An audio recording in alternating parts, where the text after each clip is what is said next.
where you were when you got into your first fight? You remember where you got your first kiss? You remember for school when the school bus was coming? Go for that Hail Mary pass, catch that touchdown, give you bragging rights the whole day, the whole bus ride to school about how you caught the winning touchdown. You remember you used to go to Miss Thomas's to the penny candy store, take your lunch money, go buy some penny candy to go to school and then flip that, make a quick sale, then you turn that $3 to $10. You remember those days? You remember when you used to hear people say it takes a village to raise a child? And we never appreciated that, did we? You don't appreciate that until you have children of your own. Then you really understand what it means and what they meant by it really takes a village to raise a child, because it gets truth and credence once you have your own children. Remember how difficult it was to get into trouble because your parents, and not only your parents, but your friends' parents and neighbors, everybody was watching. But we still found a way to get into some mischief, find a little trouble to get into. But they was always watching us, right? And it's the difference between how moms watch us and dads watch us. There's a total difference in how we do things and how we handle things. I want y'all to hit me in the comment section if you disagree. If you don't believe me, this is how it goes, okay? This is how it goes. This is the difference. When mom's watching, they hear everything. They can smell, sense every single thing. I don't know what it is. Women have bionic ears. I'm telling you, they hear everything. Your mom tell you go do something. You run, you stomping up the steps, mumbling, I don't want to do this. I can't stand her. Your mom heard everything you said, every single word. You said it under your breath to a point you couldn't hear it, but your mom heard it. Mom hears something going on. She listen, smell it. She already knows exactly what's happening. Shoot up them steps and see what's going on. Shut down whatever fun you think you have. Moms do that to not only kids, but she do that to husbands. It happened to me right before I started doing this show. My wife was telling me about these vitamins she want me to try, and I'm in the kitchen mumbling, I don't want to try these vitamins. I'm not taking these vitamins. What you talking about? I don't want this NutriBurst. I don't want these NutriBurst. Hey, my wife, what'd you say? What'd you say? You gonna try these NutriBurst vitamins? I ain't asked you, but what the hell are you hearing? I didn't say I didn't want to try them. I said I didn't want to try Nutri-Grain bars. The new Nutri-Grain bars, the blueberry ones that you keep buying. I didn't want to try them. I ain't buying no Nutri-Grain bars. I'm like, how the hell she hear me? What in the damn living room? But that's women for you. They can hear things. They can sense things that we can't. And it's a difference between fathers and how we hear. This is how we babysit. We watching the kids. I'm telling you, women, this is exactly what's happening. We sitting on the couch, playing on our phone. Hey, I told you, stop playing it on the toilet, because we watch by listening, okay? Stop playing in the toilet. Stop putting powder in your brother's hair. Then when we respond, then we got to put our phone down. When we hear a bump in the cry, is when we got to put our phone down. Goddamn, now come here, whoops. Now I'm coming to whoop your little bonds. And we still ain't getting up yet. We hoping that idle threat is going to shut down whatever fun they think they having upstairs. Then when we keep hearing noises and stuff, now we got to go and investigate what truly happened. That's the difference between how mom and dad, we parent and we babysit children, okay? So just think about that next time you ask dad to babysit your kids. You don't know what the hell's going on, okay? So when we talk about growing up and needing a village to raise their children, it's no surprise that moms may pay just a little bit closer attention. So when the little guy, the little boy was out there getting his first kiss, the conversation is a little different between mom and dad. See, dad conversation like, really, dude? Really in front of mom? Like, really, you got a first kiss? How was it? How you like her? Good job, son. I mean, we got to have a conversation about other things, but, just be slow. You know what I mean? Don't move too fast. Don't tell your mom anything, because she not going to be too happy about this. That's a conversation between a mom, a dad, and a son. And we got to have that conversation without mom's vision. Mom's conversation is going to be completely opposite. And all women's conversation with the son is going to be completely opposite. So you was out here messing with these fast behind little girls, huh? You think you slick. What's her name? Where was you at? I don't want you dealing with her. I don't want you seeing her. And when the mom sees a little girl in the school, whether it's at school, church, playground, wherever, the mom getting a dirty look. A little fast behind little girl. You need to stay away. Hey, ain't no playing with her. Get away from her. You ain't sneaking behind no sliding boards. Ain't no board that going down. I'm going to get in trouble for this. But see, when it's a daughter, my wife going to get me later on for this. But when it's a daughter, it's a different conversation, see, because the dad ain't playing that. You going to get that little boy killed. All right, now, tell the little boy keep his dirty behind lips to himself. We ain't playing that. So there's a difference between the two and how we not only parent, but how we parent outside the household and where it takes a village to raise a child. But the difference is, also, back in the day, You could police your children. You could come and tell your parent, your neighbor, your next door neighbor, your friend's mom can come and tell your mom, hey, you know, your child was out here stealing at the store. Your child was playing in the street, throwing rocks at cars. Whatever mischief you was in, you could come and tell a parent. It wasn't a conflict. The parent would listen, you would get disciplined for it. Nowadays, it's a little different. It's a little different in the neighborhood. When somebody comes and tell a parent about what their child did, it may turn to an argument or a physical conflict. Because the parent don't want to hear you talking about what another parent seen that your child did. You don't want to believe that your child actually got into any mischief or done anything wrong. So what do when the village no longer exists? How difficult does it become raising a child when there is no longer a village? Then there's other issues we have. Because when your child sees your parents get into confrontations with others, we talked about this before. It kind of teaches our children how to settle the score with conflict and fight. Now, we all remember our first fight. Do you remember your first fight? I remember my first fight. I'll tell you about my first fight. I had a best friend, still my friend to this day. We don't speak every day, but still consider him my brother to this day. We got into a fight because we was playing football before school. Don't ask me what happened. You know, you're trying to get that last winning touchdown. Needless to say, we both got pissed off. We got into a conflict where we was sitting there fighting right before the school bus came. Bouncing off cars all over the place, all over the street, fighting. Got on the school bus, got to school. By the time recess came around, we were back friends playing like nothing ever happened. Sure, we talked about the fight. We laughed and joked about who got the best hits in, who got slammed against the car, who won the fight, and we debate, and then the whole debate came about who won the fight. But guess what? We were best friends back at lunch eating together, back at the park playing together, back at recess playing together like nothing ever happened. The conflict was over right after the fight was broken up. When we think about today, is that the reality of today's time?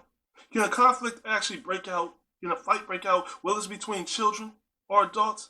And it just end right there, where you go back to being friends, you get on recess and everything okay. You go back to the playground, play on the swing sets, the monkey bars, or the basketball court, playing freeze tag like nothing happened? Nah. Because see, now it's a little different than when we were kids. See, when we kids, we debate about who won, who didn't win. There was no highlight reel. There was no video cameras. It was just hearsay. My opinion against yours on what happened and how the conflict ended. Nowadays, we have video cameras. Everybody has video phones. Everybody's recording. We have social media, so all this stuff can be shared. So if you're on a losing end of a fight, that's when the thing that comes all of our downfall pulls up. And I don't care whether you're adult or children, rich or poor. Everybody's downfall starts with that thing called silly pride. Pride starts to kick in because now everybody's seeing the fight. And you was on a losing end. This wasn't your best day. This wasn't your best performance. And you lost this fight. Now everybody's laughing and talking about it. Now everybody's joking about it. People creating a highlight reel. It's getting shared all over social media. So how do you deal with that? Now that your pride has been shaken. You go back out and you ask for a rematch to show that you are the better person? No. You get something that's easily accessible. That's too easily accessible nowadays. Go grab a handgun, a gun. You find that person that got the best of it. And you put a final end to the conflict. But the conflict doesn't end there. That's when the hurt comes out. That's when hurt comes out because now the pain starts to go to your family. Your mother and dad, because now they lost a son or a daughter who's now to spend their life in prison because they're 15, 16, 14, 13 years old. And just took someone else's life. Your grandparents, your brother, your sister, your cousins, your aunts, your uncles, all have to now deal with the reality that you are gone. And the only time they get to visit and talk to you is behind glass. The other parent now, after this conflict, has to deal with the pain, the fact of knowing they'll never, ever see their daughter or son again. The grandparents, mother, father, son, daughter, brothers, sisters, have to now realize they'll never see that person again. And the only time they'll be able to talk to them or visit them is at a gravesite. Never seeing them grow to be the person that they aspire to be. Never be able to see them, hear them laugh and joke. They cry or smile. No parent should ever have to bury a child, but nowadays What do we see on social media? We see on t-shirts, too many funerals, too many rest in peace. It's too much. And we wonder, where's the village to stop this? Am I living in a motherless city where violence is running rampant, death is cheap, and no one really cares? Because pride becomes more valuable than life. Where do we live now, people? Where's the village? Where's the love? I feel like we're living in a motherless city. But we don't understand why people cause and kill each other. And we often say, I don't understand the hate and the reasoning behind people killing each other. And we assume that it's only due to pride. But we never think about the other aspect of why a person kills himself or kill others. You ever thought about self-hatred? What do you see when you look in the mirror? When you look in the mirror right now, what do you see? Be honest with you. Be honest with yourself. Be honest with me. What do you see? When you look in the mirror, do you see a lion? Or do you see a cat? Do you see a wolf? Or do you see a dog?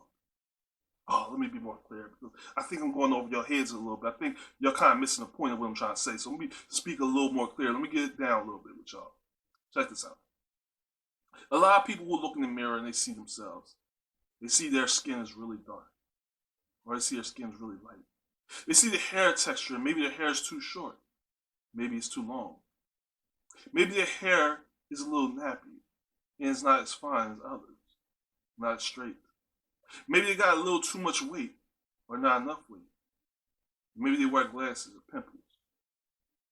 Maybe it's something about them that others outside them made them become hateful of them. I'm hateful of me because I'm dark-skinned, and because I'm so dark-skinned that I'm ugly, and that I'm a criminal, and that I'm going to cause mischief and hurt. So I hate myself and anything that looks at me because of the color of my skin, now I have to live in poverty.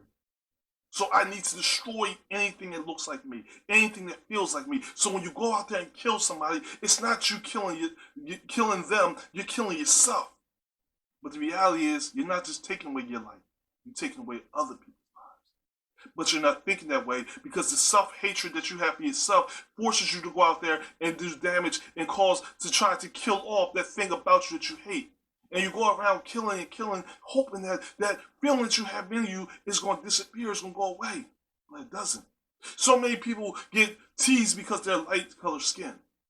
And we think it's all fun and games until that person starts to hate anybody who's light skinned, hate anybody who's dark skinned. And because they hate themselves and what people will look at them or view them as, they must kill that off. Only flaming, or saying, fanning the flames, feeding the flames to rise higher and the death toll to continue to grow. But it gets deeper than that. It gets much deeper than that because we talk about penny candy. We used to go to a penny candy store. You take your lunch money. You know, you just take your lunch money. You go to a penny candy store. And before you go to school, you sneak over to a penny candy store and you just go to Miss Thomas, go rack up on your penny candy. Go to school and then you flip that. Go to school and you flip that and get $10 from it. If you're good, maybe you get 6, 4. Depending on how good you are, you made a profit off it. Okay. You have people that say in the world, you have some people that look at the glass half full. You got some people that look at the glass half empty. So when you look at the kid who's going to the penny candy store, taking his lunch money, buying $3, $5 worth of candy, going to school and making a profit off that, what do you say to that kid? How do you view that child? Well, you got the glass half empty people. Let's start with them. Who look at that child from that urban neighborhood who's doing that and saying they're creating a future to be a drug dealer. Because isn't that what drug dealers do? They take that little $300, go buy a pack, go back on the corner and sell it and flip it and make more money. So you're creating the next drug dealer. You're building yourself up to be the next drug dealer so you can go on the corner and hustle these drugs. So when you take your lunch money and go sell, go buy some penny candy, all you're doing is you're grooming yourself to be a drug dealer. You're grooming your future. And your teachers and your principals, when they catch you, that's what they tell you. So, you want to be a drug dealer. You want to be a product of your environment. You want to grow up to have no future. And that type of mentality gets instilled into a child. Because remember, a child is at their most vulnerable state. That's when they're being molded. Their mind is being molded, trying to figure out who they're going to be, what they're going to be. and not understanding who they are. When they look in the mirror, they're not sure who they are. So when you're telling them they're growing to be a future drug dealer, now they grow up to be that future drug dealer, and they grow to hate themselves. They go to try to kill off people because now they're defending a neighborhood, a block that they don't own, feeding an addiction to a community that they think that they love, and all they're doing is destroy it. All because the seed was planted at their head at a young age, but because they was buying penny candy, selling it, that they were becoming a product of their environment, and their only future that they was creating and building was to become a drug dealer. Now that's glass half empty. So let's look at glass half full. Same situation. Kid takes his $3 lunch money, goes to the store, to a penny candy store, Miss Thomas's. Go buy some candy. Go to school. Flip that money. Make $10. Take some of that profit, go get some more penny candy. Do the same thing. Don't miss a meal for lunch. You look at that child and you say, that child's growing up to be an entrepreneur. Empower that child to be an entrepreneur, because isn't that what we do? Every day, is that how the world works? Capitalism works? Business world works? I mean, we don't gotta go to Harvard to know that. When you buy a new iPhone, that new Samsung Galaxy Note 10 Plus, when you go buy these new phones, or you paying the price that Samsung and Apple was paying? Because when they're making these phones in China and Korea, they may pay $10 for a phone. They spend $10,000, selling to you for $1,000. When you buy them new Jordans for $200, $300, Jordan might bought them same sneakers for $20, $30, selling them for $300. So isn't it the same thing that we do every day? When you go to a supermarket, when you buy bread, you think that the bread is being sold for the same price that the supermarket bought it for? So if you as a child is using the same business ideas that companies are using today, why are you considered to be grown to be a drug dealer and not an entrepreneur? Why are we not nurturing that entrepreneur spirit in that child to say, yo, this child got up earlier than they have to for school, got themselves dressed, got themselves out, took themselves to the store to make sure that they got their product, created a price point for this product, went out and sold it, made a profit, and redid it. Why can't we look at it and say, look, this child right here is an entrepreneur, a future entrepreneur, the future of our country, the biggest part of the American dream? Why are we not instilling in that child the beauty of what they're trying to do? And instead of seeking them and seeing them as a future drug dealer, see them as the truth of what they truly are. A person who's seen an opportunity and made good out of it. Because doesn't candy make everybody happy? I know you shouldn't eat a lot of it, and the dentist out here like, don't eat too much candy, mess up your teeth, but it makes people happy, it makes people smile. Sort of like that iPhone and that pair of Jordans you got. It makes you feel good, doesn't it? But we don't nurture our children to believe that what they're doing is correct. And what we do is we reverse. We make them seem like they're doing something wrong, that they're trying to prepare their lives to be something negative. Or if we instill in them that you are a future entrepreneur, that you can turn from selling candy to out here selling cars, to selling clothing, to actually create your own tech company, your own media company, that you can grow into something much bigger. We choose to say, hey, come from an urban neighborhood where drug dealers are around, so you're inspired by a drug dealer, and not just by the entrepreneur spirit that was just grown and already hardwired in you.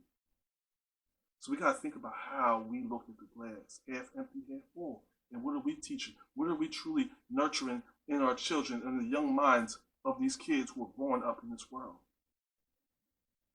A world of so much conflict, so much hate. You remember where you were when you got your first bike stolen? Remember that? I remember my first bike got stolen. I remember I was driving my sister's bike. My mom wanted me to go to the store to get her a Pepsi. Remember the old Pepsi, 16-ounce Pepsi in glass bottle? I know I'm showing my age. I'm old. I'm getting old now. My children remind me every day I'm getting old. I'm out of touch. And I drove my sister's bike to the store. It wasn't no glittery bike. It wasn't pink. I'm not going to explain all this to you, but I drove her bike to the store, and the bike got stolen, okay? Went in the store to get my mom Pepsi. Came back out, bike got stolen. Of course, I can't go right back home. Fear. Fear was the reason. I couldn't go back home and tell my bike, yo, my sister's bike got stolen. So I spent the next 2 hours running around the projects trying to find the bike. Next day, I found out that girl that used to like me stole the bike, thought it was a nice little prank to steal my sister's bike from me. But at the time, that fear going home was something serious.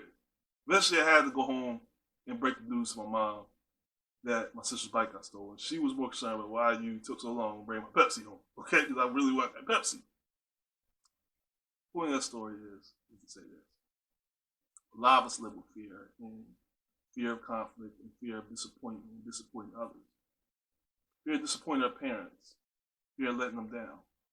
Fear of making mistakes. So sometimes we look in the mirror and we see ourselves. That's all we see. Is the disappointment and self-hatred that we have for each other.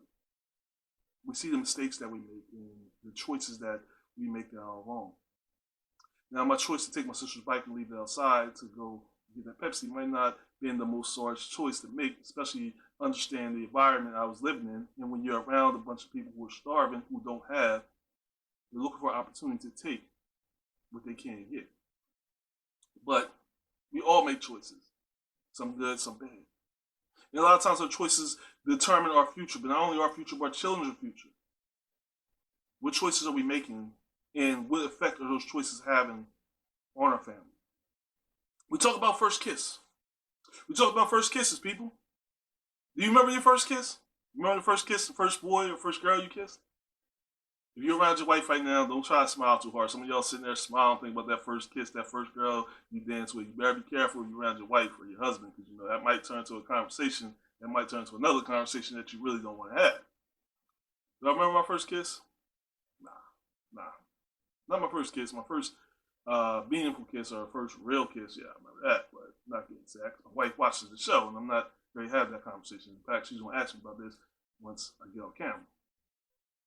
But you remember how relationships were talked about and how they were built up?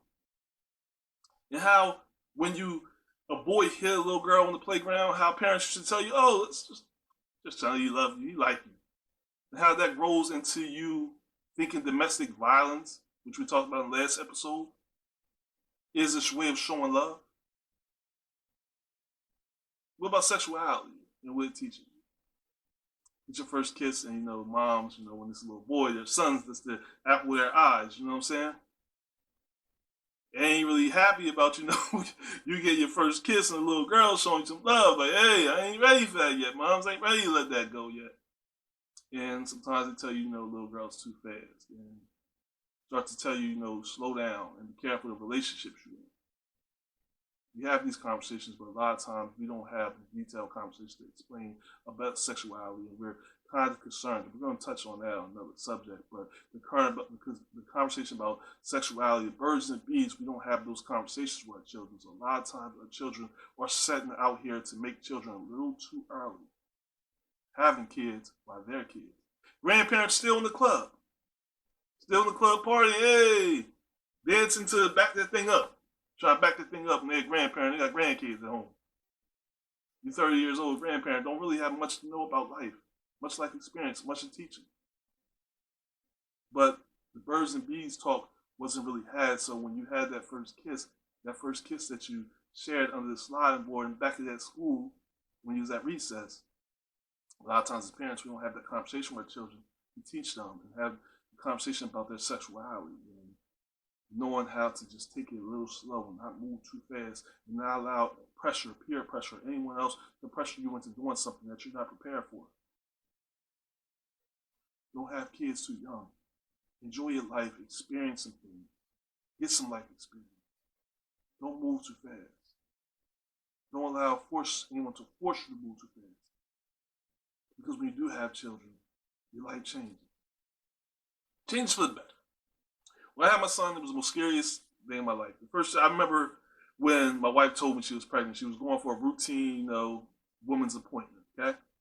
And if you have a wife or you know women, you know what woman's appointment means. All right, we don't need to go into that. Point is, she's going to a routine appointment, and of course, I was sitting out in the lobby area, and the doctor came and got me. He was like, "We need to come back here and talk to you." Of course, you immediately think something is wrong.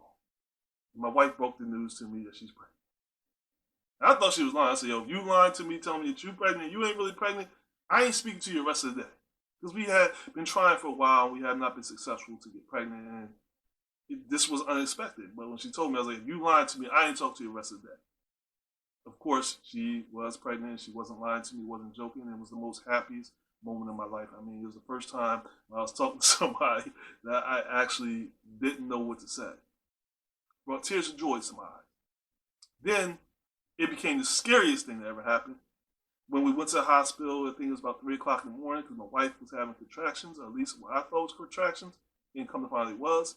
And they told us the baby was on his way. My son was on his way and he was coming early. Coming very early. Fear came in as they took me into another room, told me to change my clothes and get ready because he was coming. As I sat in that room, changed into my scrubs, putting my little hat on, my gloves and everything, my mask, getting ready to go in there and watch childbirth happen, the thought that, oh man, an actual kid's coming to this world now. I'm responsible for this child's life, this child's development, for them growing. I gotta keep this child alive.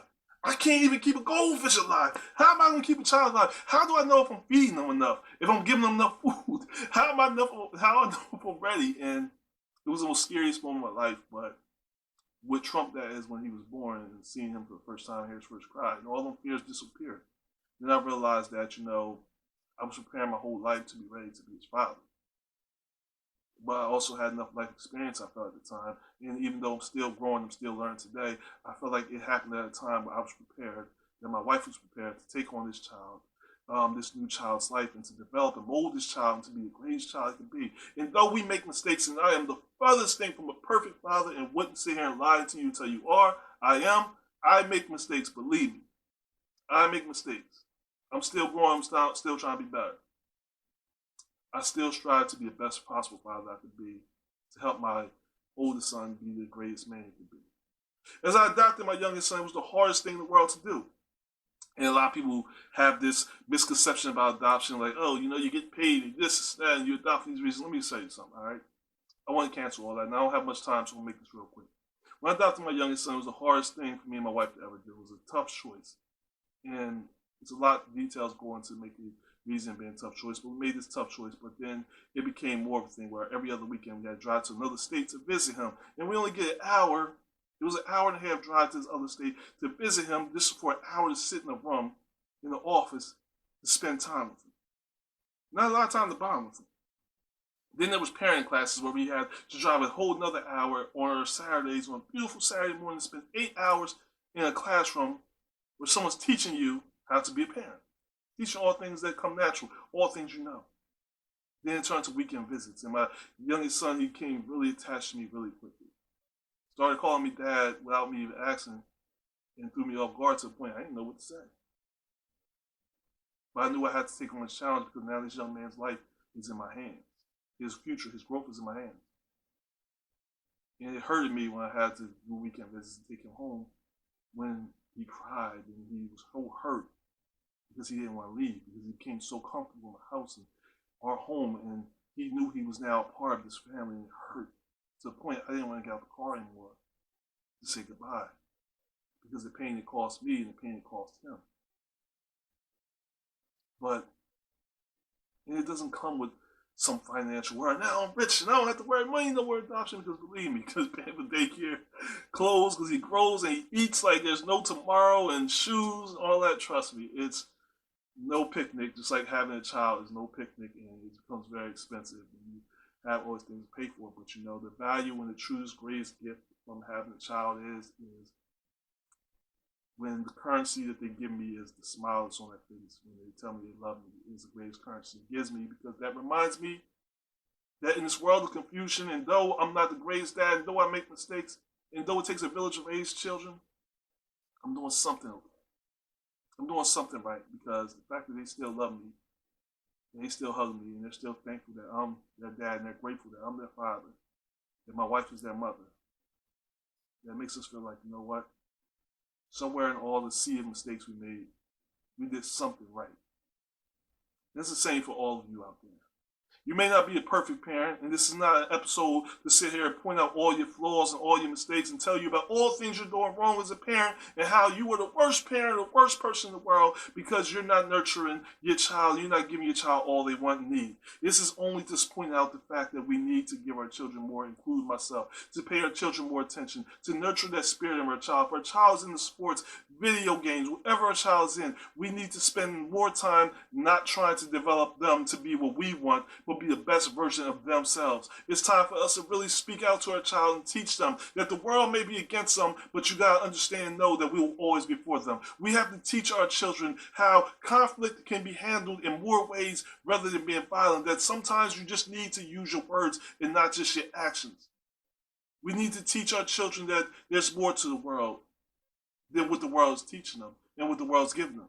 That it's okay to feel, it's okay to love. It's okay to get that first kiss. But let's just keep it there, okay? Let's not move it too quick, too fast. It's okay to sell penny candy stores. It's okay to be a future entrepreneur. It's okay to dream about catching that winning touchdown before the bus comes, but when those cars come running down the street, please be careful as you're playing football and be wary of your surroundings. It's okay to make mistakes and leave your bike outside to get stolen. Don't try to do it because they're very expensive, but it's okay to make mistakes. Because even though we mad at you and we get upset with you as parents to our children, we never stop loving you. And that's how I feel about all of you. You're not my children, but you are my family. No matter whether you don't like or disagree with some of the things I say, or disagree with your opinion, I never stop loving you. And I'm always thankful for you being here for another episode of the Past to Present podcast. I'm your host, Alan Gray. I want to thank you for being here for another episode, for another show. And I only got one thing left to say to you, people. Till next time, stay tuned. Peace.